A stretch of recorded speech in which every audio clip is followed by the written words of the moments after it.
I think the best audience for what I have to offer are people who, on a day-to-day basis, are faced with challenging situations in which they really need to maintain emotional control.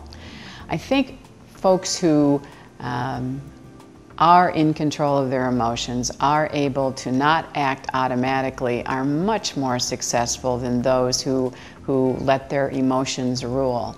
I think many people underestimate the importance of being able to look at things rationally and react in a productive way. So some examples of types of occupations that would benefit would be obviously customer service. Individuals who work in any kind of customer service position would benefit from this. In fact, that was really my target audience when I wrote the book. So folks who have internal customers, for instance, folks who work at help desks, individuals who answer the phone and take incoming calls from outside customers, that's an example. People who are in sales. Sales is a very difficult position to be in. You have to take a lot of rejection, and there is a lot of pressure to, say, meet your numbers. So anyone who is in a sales position or manages salespeople would be a great candidate for this presentation. Another would be healthcare. Healthcare is more and more demanding. Customer care ratings are becoming more important to hospitals and medical facilities. So that interaction with patients by nurses and by other staff is becoming more and more crucial. So those moments of truth, I think, are potentially impact the satisfaction of patients. So anyone in healthcare would be a good candidate. Another area would be in retail.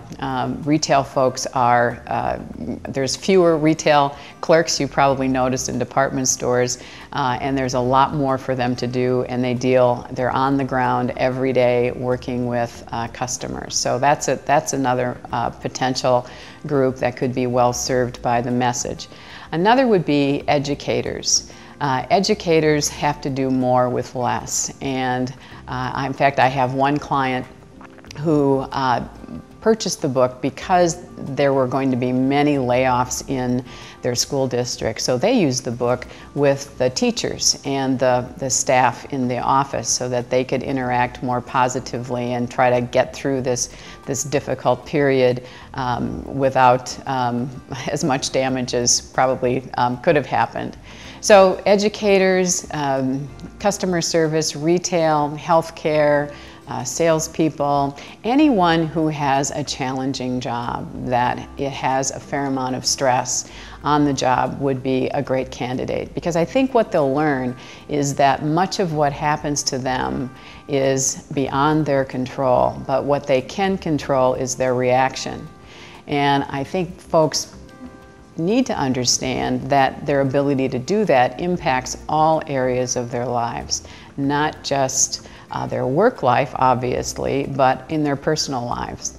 And I think that's why the book has really resonated with a larger audience, is because it does provide skills and tools and techniques to not only be better workers, but then also better spouses and friends and folks who you interact with not just at work, but in your personal life.